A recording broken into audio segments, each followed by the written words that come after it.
Once again, Gilbert Morales tips. Meron pa tayong mga sarili tips at mga nanap kong preba ngayong araw ng Friday, June 25, 2026.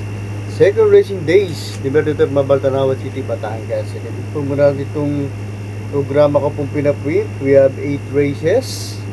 At ang start time po ay 5:30 po tayo ng hapon. May dalawang set ng peak 5, isang set ng winner take all, peak 6, peak 4 at last DD plus 1 at last extra double. Tingin ko po dito sa lineup ha. May maganda or may babauli po tayo. May kaya natin itong karera na to basta makiramdam lang tayo at makisipat sa mga tropa po natin. At may susuloy po tayo. Ang tanging hangarin lang po na aking maliit at munti ko pang white channel. Mapatama ko lang po kayo pinag-aaralan. Sinisilip mo ba na pa po dyan sa mid-page ng programa para meron po ako sa inyo mabigay ng maganda informasyon sa sarili pag-aaral. At ang search nyo na po ha, Gilbert Morales Tips, para didiretso na po agad sa YouTube nyo po yan. Like and share, okay na po ako dun. Hindi ko patatagalin. Good luck! And race number 1, 3-year-old and above maiden race. Ito mga non-placers po to. Ibig sabihin mga nasa laylayan po mga preba po nito. Start po ng first peak 5 event. The distance 1200 meters, 7 hours po maglalaban-laban dito. Dalawa po ang aking tips. Ang primero ko po dito, kwadra po ng mga Morales, kabahay po ni Sir Derigue. Yung numero 2 na si Human. Right, ito nakitaan ko na po ng takbong maganda po ito kala between ha. 1.17 po siya sa 1200 meters, pero sa 1400 meters 1.30. Pwedeng gumawa ng 1.16 po ito pababa. Ang gabay po sa kanya si Gerardo Campo. Noong June 14 nga po, dito po sa MTCI, P-Place po ito kala bituin. Kung saan nasigunda po doon ay si Beautiful Things. Ang panigunda ito, refuse to gate po nung nakaraan. Pag nakalabas naman po ito, horse to beat. Yung numero 5 na si Baron of Sipokot. Ito, veteran campaigner na po ito sa maiden. Baka pag di po graduate po ito, baka dumiretso na po ng division po ito. Siya po may magandang preba, 1.15.4. Susubukan po siya ni John Addison Pabilik. Noong May 31, refused to gate. Tapos nag-vicious run po siya. April 5, nakalabas naman po. Kaya tingin ko po, yung paglabas lang po ang problema po nito, yung gate starter. Kaya pag nakalabas po, malaki po panalo. Sumubukan po tayo sa race number 2, 3-year-old and above maiden race. Mga placers naman po to.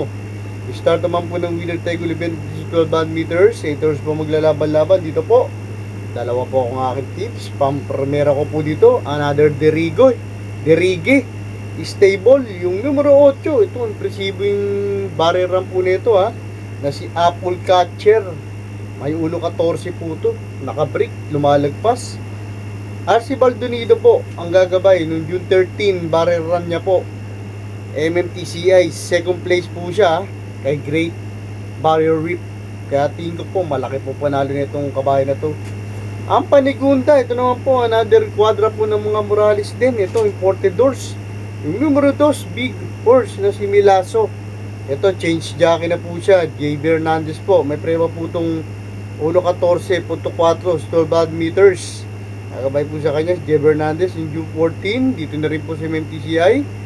4th place naman po siya kalabit to win. Kung saan nasigunda dun ay si Beautiful Things. Let's move on tayo sa race number 3, pillar rating base last 4 division 42 to 56 points split bracket. Start na po ng peak 6 event po nila to with a distance of 1200 meters. 8 hours po ang maglalaban-laban. Dito po dalawa po akong aking tips.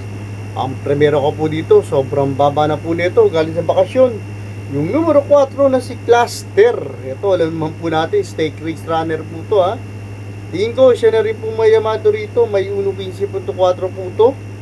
Ang gagabay po sa kanya si Daniel Camanyero. Ang panigunda, kung wala pa pong tatakbuhin yung pamprimera natin, tingin ko naman po, ito yung magbibigay ng magandang laban. Yung numero 2 na si Lady Sabine. Ito, may 1.15.2 din po to sa 1200 meters. Gagabay po sa kanya si Geo Olchego noong June 13. Dito na rin po sa MMTCI. 3rd place naman po to kala Grand Jackpot. Kung saan nasigunda doon si Black Widow. Let's move on na po tayo sa race number 4. Pillar rating base class 4. Division 42 to 56 points split bracket. Start po ng second peak 5 event With the distance 12 meters, 7 doors po maglalaban-laban. Dito po, dalawa po akong aking tips. Primero ko po dito. Ito, nasa raduan lang po nung last round po to. Yung huling takbo niya po. Hindi ko, kung di nasa raduan po to, ito po yung mananalo eh. Yung numero 4 na si Light from the East. Ay 12.8 po to support 12 meters. Nakabay po sa kanya si Apprentice GL Shego Jr. nung May 27.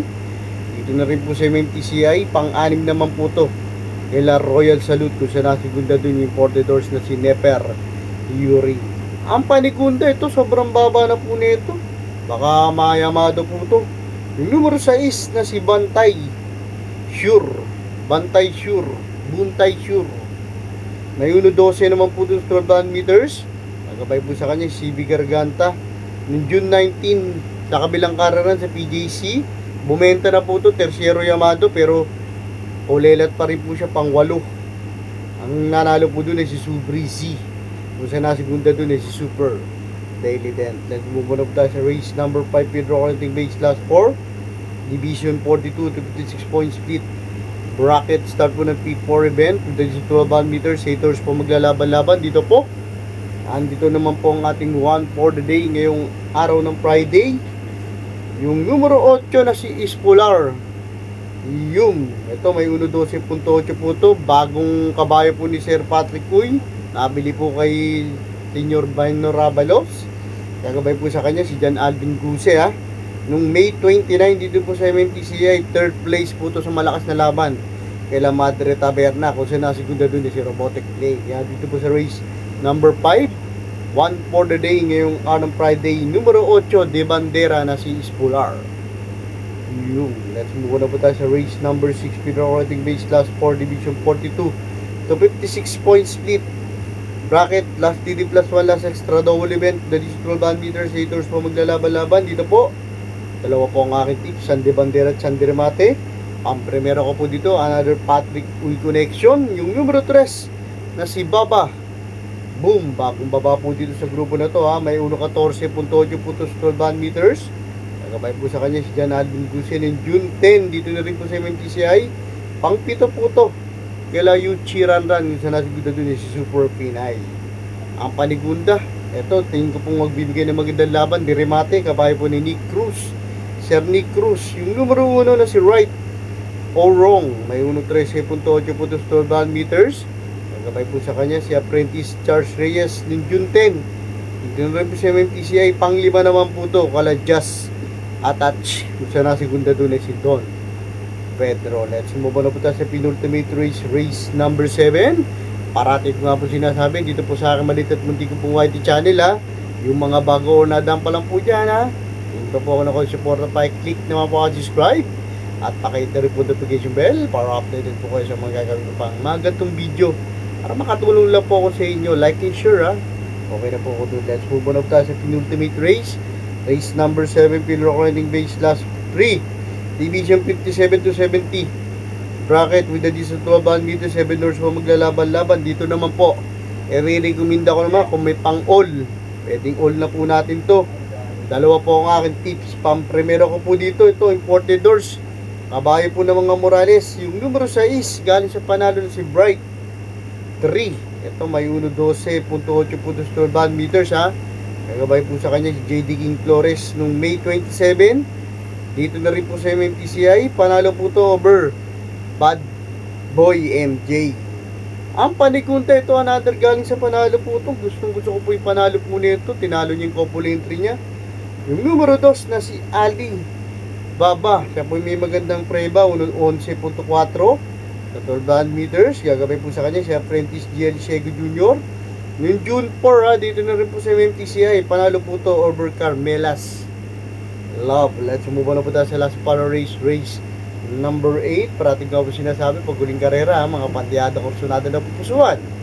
Ayun siya mga kalimutan po sa Reading Gilbert Morales tips. Pero sa bandang huli, may nagawa niyo rota. Kaya parang po yung mananaig, paripili niyo po yan sa mga paborito niyo OTV. Let's move on na po tayo sa last para race number 8. Pedro Counting Base Class 5, Division 70 to 41 point split. Bracket, Division 12 meters, 8 hours po maglalaban-laban. Dito po, tatlo po ang aking tips. Primero ko po dito, another quadra po ng mga Morales. Yung numero 5, makasalida lang po na maayos. Force to beat na si Live Light an Angel. Ito may 1.15 rin po to 12 meters. Nagabay po sa kanya si JQ Cabarrios. Nung May 31, dito na rin po sa MNTCI, nasigunda po to kay Giselle's Princess.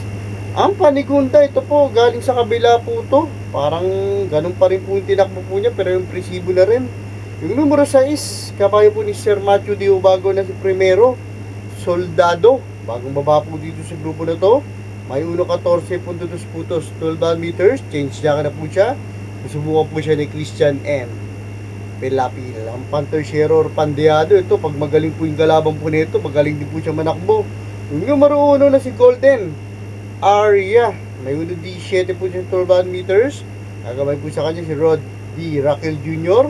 Yung June 14, dito na rin po sa MTCI, 4th place naman po to. Gala Angels Momentum, kung sinasigunda doon si Artus team. At magta-thank you po ako sa datatagong support at bankeries ng mga Morales Joyce, Gilbert Morales Tips, that's Strawberry News Subscribers. At patuloy like. Maraming salamat sa dating ko patatigiling good luck and have a blessed Friday. Thanks for watching.